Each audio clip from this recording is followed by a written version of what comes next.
ప్రత్తిపాడులో ఘనంగా తూర్పు కాపుల వనసమారాధన మహోత్సవం.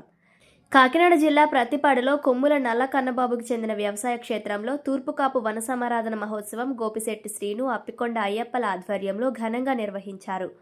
ఉదయం నుండి తూర్పుకాపు కుటుంబాలు విచ్చేసి ఆహ్లాదకరమైన వాతావరణంలో ఆర్కెస్ట్రా, డాన్స్ బేబీ డాన్స్ వంటి సాంస్కృతిక కార్యక్రమాలతో పాటు చిన్న పెద్ద అనే తేడా లేకుండా ఆటపాటలతో ఉల్లాసంగా ఉత్సాహంగా గడిపారు.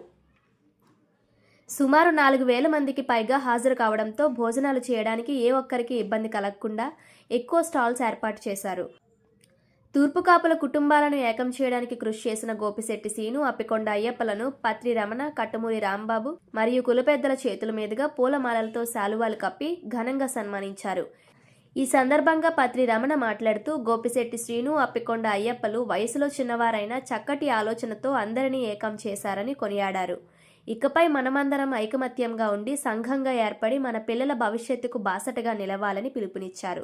గోపిశెట్టి శ్రీను మాట్లాడుతూ ఈ కార్యక్రమం ద్వారా ఆర్థికంగా వెనుకబడిన వారిని గుర్తించి వారికి చేయూతనివ్వడానికి తమ వంతు ప్రయత్నం చేస్తామన్నారు.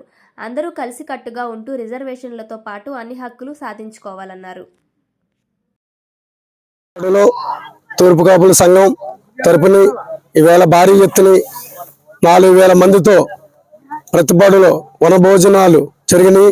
అలాగే సంఘం కూడా ప్రతిపాడులో తూర్పుకాపుల సంఘం ఏర్పాటు చేస్తున్నాం. అన్ని వీధుల నుంచి కూడా 4 వీధుల నుంచి పెద్దలందరూ వచ్చారు. సంఘం ఏర్పాటు చేసి అందరూ కలిసికట్టుగా ఉంటాం.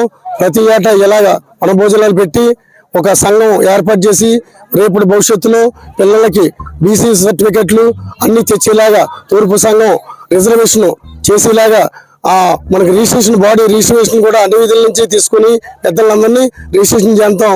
అందరూ కూడా మన సీను గోపిశెట్టి శ్రీను, అప్పికొండ అయ్యప్ప ఇలాగే పెద్దలందరూ కూడా నిలబడ్డారు. అన్ని విధుల నుంచి నిలబడి వేళ భారీ ఎత్తున 4,000 మందికి భోజనాలు పెట్టి భారీ ఎత్తున కార్యక్రమం జరిగింది. చాలా గొప్ప మాకు అదృష్టం, ప్రతిపాడికి అదృష్టం. తూర్పు కాపులు ఉన్నారని ఈ వేళకి ఇన్ని వేల మంది ఉన్నారని తెలిసింది. నిజంగా గొప్పతనం అదే. మాకు చాలా వైభవంగా ఆనందంగా ఉంది.